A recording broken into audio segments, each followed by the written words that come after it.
지금 한국이 베네수엘라가 된다고요? 이 말이 과장처럼 들리는데 이상하게도 사람들이 한 번씩 멈춰서 생각합니다.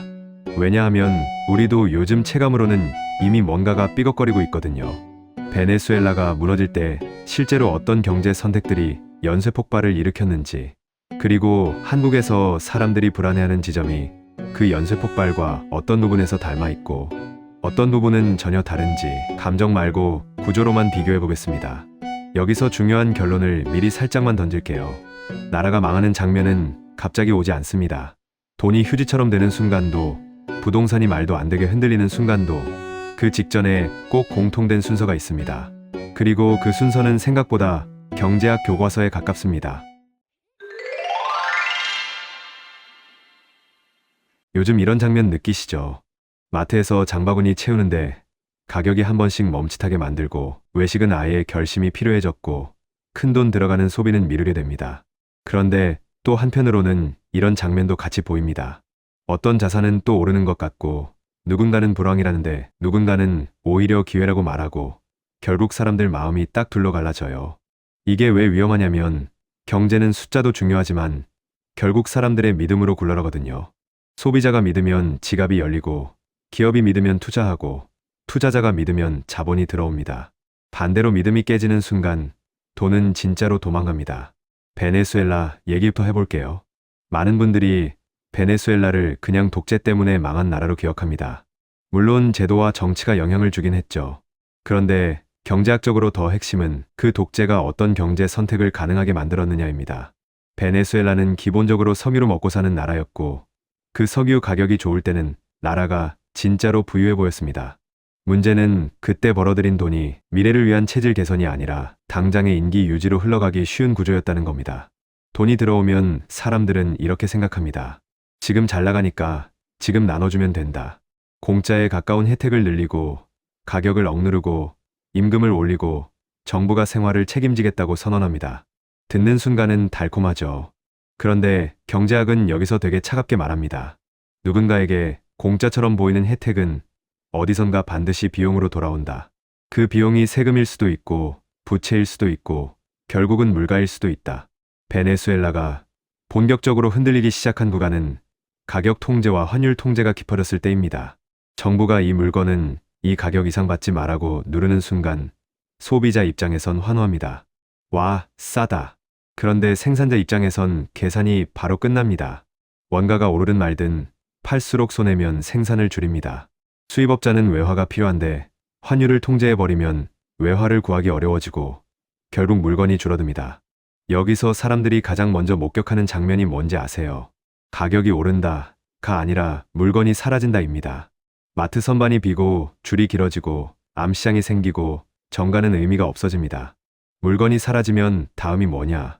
사람들은 돈을 들고 있어도 불안해집니다. 돈이 있는데 살 물건이 없으니까요. 이때부터 돈은 더 빨리 실물로 달려갑니다. 식료품, 생필품, 금, 달러, 자동차, 집 무엇이든 나중에도 가치가 남을 것 같은 것으로요. 여기까지가 첫 번째 연쇄입니다. 가격을 눌렀더니 물건이 줄고, 물건이 줄었더니 사람들이 돈을 더 빨리 털어버리고, 그 과정에서 물가는 더 불안정해지고 결국 통제는 더 강해집니다. 두 번째 연쇄는 재정과 통화입니다. 정부가 계속 뭔가를 보조해주고 적자를 메우고 사회 프로그램을 늘리면 돈이 필요하죠. 정상적으로는 세금을 올리거나 지출을 줄이거나 빚을 내서 시장에서 조달해야 합니다. 그런데 정치적으로 세금은 싫고 지출은 못 줄이겠고 시장에서 빌리려니 금리가 올라가고 그러면 유혹이 생깁니다. 중앙은행을 압박해서 돈을 더 쉽게 만들게 하자는 유혹입니다. 이게 바로 통화가치 붕괴의 지름길입니다. 돈이 늘어나면 처음엔 티가 안 납니다. 오히려 경기가 좋아 보일 수도 있어요.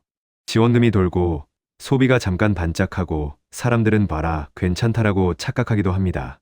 하지만 경제는 어느 순간부터 이렇게 반응합니다. 생산이 늘지 않았는데 돈만 늘면 그 돈은 물건 가격을 올릴 뿐이다. 그러면 물가가 오르고 물가가 오르면 사람들은 더 불안해지고 불안을 달래려고 정부는 또 돈을 풀고 악순환이 됩니다. 베네수엘라의 하이퍼 인플레이션은 이 악순환이 멈추지 않았을 때 벌어지는 최종 단계였습니다.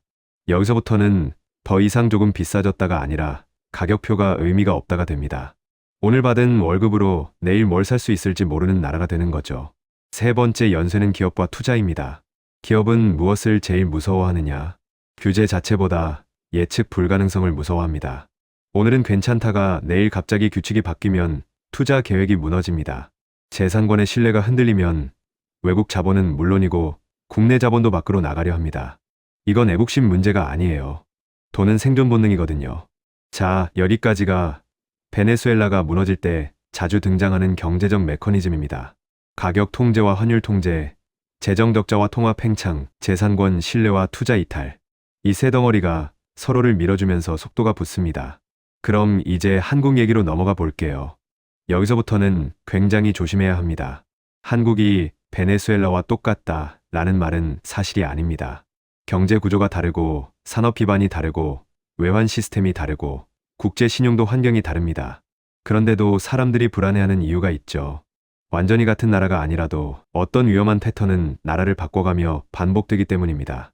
한국에서 사람들이 체감하는 첫 번째 불안은 부동산입니다. 집이 자산의 대부분을 차지하는 구조에서 집값이 흔들리면 삶이 흔들립니다. 문제는 집값이 오르든 내리든 그 과정에서 가계부채가 같이 움직인다는 데 있어요. 집이 오를 때는 빚이 늘고 내릴 때는 상환 압박이 늘고 그 사이에서 소비가 얼어붙습니다. 이 구조는 베네수엘라의 물건이 사라진다와는 다르지만 경제학적으로는 비슷한 통증을 만들어냅니다. 가계가 숨이 차면 경제의 엔진인 소비가 약해집니다. 두 번째 불안은 고정비입니다. 월세, 이자, 교육비, 보험료 같은 매달 나가는 돈이 커질수록 사람들은 미래를 낙관하기 어려워집니다. 이때 정부가 할 수 있는 선택지는 크게 두 가지 방향으로 보이는데, 하나는 구조를 바꾸는 고통스러운 처방이고 다른 하나는 당장의 체감을 달래는 처방입니다. 사람들이 베네수엘라를 떠올릴 때 무서워하는 지점은 당장의 체감을 달래는 처방이 계속 이어지면 결국 비용이 누적된다는 사실입니다. 특히 재정이든 통화든 결국은 누군가가 값을 치른다는 걸 사람들이 본능적으로 알고 있어요.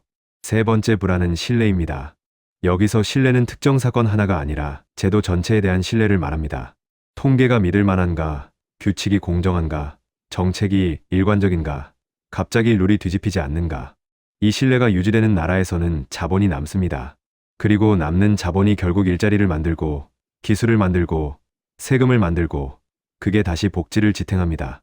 반대로 신뢰가 흔들리는 나라에서는 아무리 구호를 외쳐도 자본은 떠나려고 합니다. 여기서부터는 감정이 아니라 금리로 벌을 받습니다. 국채 금리가 오르고 기업의 자금 조달 비용이 오르고 환율 변동성이 커지고 그게 다시 물가로 번집니다. 여기서 많은 분들이 이런 질문을 하십니다. 그러면 한국도 진짜로 베네수엘라처럼 될 수 있나요? 결론부터 말하면 그렇게 단정할 수는 없습니다. 오히려 한국은 베네수엘라와 다른 방어막이 꽤 많습니다. 산업이 석유 한 가지에 걸려있지 않고 제조업과 서비스업 기반이 넓고 글로벌 공급망 속에서 역할이 있고 외환시장과 금융시스템이 비교적 성숙해 있습니다. 또 중요한 건 한국은 물가가 흔들릴 때 바로 하이퍼 인플레이션으로 뛰어갈 만큼 단순한 구조가 아니라는 점입니다. 국제거래에서 신뢰를 잃는 순간의 충격은 크지만 동시에 그 신뢰를 지키기 위한 제도적 강치들도 존재합니다. 그럼에도 우리가 배워야 할 건 있습니다. 베네수엘라의 멸망교훈은 어느 날 갑자기 한 방에 무너진다가 아니라 한 번 맛본 쉬운 선택이 다음 선택을 더 쉽게 만든다입니다. 가격을 누르는 선택은 다음에 더 큰 통제를 부르고 통제는 다시 공급을 망가뜨리고 공급이 망가지면 물가가 불안해지고 불안을 덮기 위해 또 쉬운 돈이 등장합니다. 그리고 이 루프가 무서운 이유는 중간중간에 항상 달콤한 구간이 있기 때문입니다. 지원이 늘고 혜택이 늘고 당장 한숨 돌리고 그래서 사람들은 위험을 과소평가합니다. 댓글창 분위기도 늘 비슷하게 갈라집니다. 그 정도로 망하겠냐, 공포 마케팅이다라는 반응이 있고 요즘 체감이 이미 불안하다, 준비해야 한다라는 반응이 있고 또 한쪽에서는 나는 그냥 하루하루가 빡세다, 이런 거 분석해도 내 삶은 그대로다라는 말이 나옵니다. 이 세 가지 반응이 동시에 나온다는 건 사회가 이미 체감 불안을 공유하고 있다는 뜻이기도 합니다.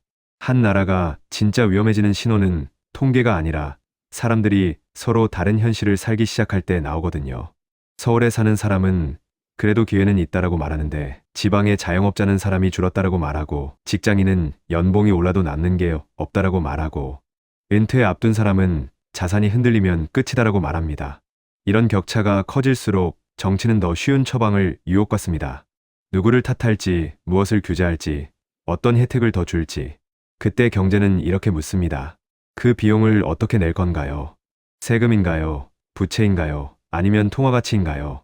여기서 우리가 진짜로 봐야 하는 건 한국이 베네수엘라가 된다는 자극적인 문장이 아니라 한국이 어떤 선택을 반복하면 위험한지입니다. 만약 어떤 정책이 계속해서 생산과 공급을 늘리는 방향이 아니라 가격만 누르고 분배만 늘리는 방향으로 치우친다면 그건 장기적으로 물가와 성장의 균형을 깨기 쉽습니다. 만약 재정이 어려운데도 계속해서 단기 처방만 반복된다면 어느 순간 시장은 이 나라는 결국 통화가치로 해결하려는 거 아니야라고 의심하기 시작합니다. 그 의심은 환율과 금리로 바로 나타납니다. 만약 기업이 규칙을 예측할 수 없다고 느끼기 시작하면 투자는 미뤄지고 일자리는 줄어들고 그 빈자리를 채우려고 또 단기 처방이 나오고 악순환이 됩니다. 그리고 만약 사회가 어차피 노력해도 안 된다라는 정서를 공유하게 되면 가장 무서운 게 시작됩니다. 인재가 떠나고 자본이 떠나고 남는 사람들은 더 불안해지고 그 불안을 달래는 정책이 더 강해지고 다시 떠나고. 이건 베네수엘라만의 이야기가 아닙니다. 경제학에서 말하는 신뢰의 붕괴는 나라를 가리지 않고 같은 형태로 나타납니다. 그럼 개인은 무엇을 해야 하느냐? 여기서부터는 되게 현실적인 얘기입니다. 거창한 예언이 아니라 내 가계와 내 자산을 어떻게 덜 흔들리게 만들 것이냐의 문제예요. 가장 먼저는 빚과 현금 흐름입니다. 경제가 불안할수록 수익률보다 중요한 건 버티는 힘입니다. 이자 부담이 커지면 선택지가 줄고 선택지가 줄면 결국 불리한 타이밍에 자산을 팔게 됩니다. 다음은 자산의 쏠림입니다. 한국 사람들은 자산이 한쪽으로 쏠리기 쉬운 구조를 갖고 있습니다.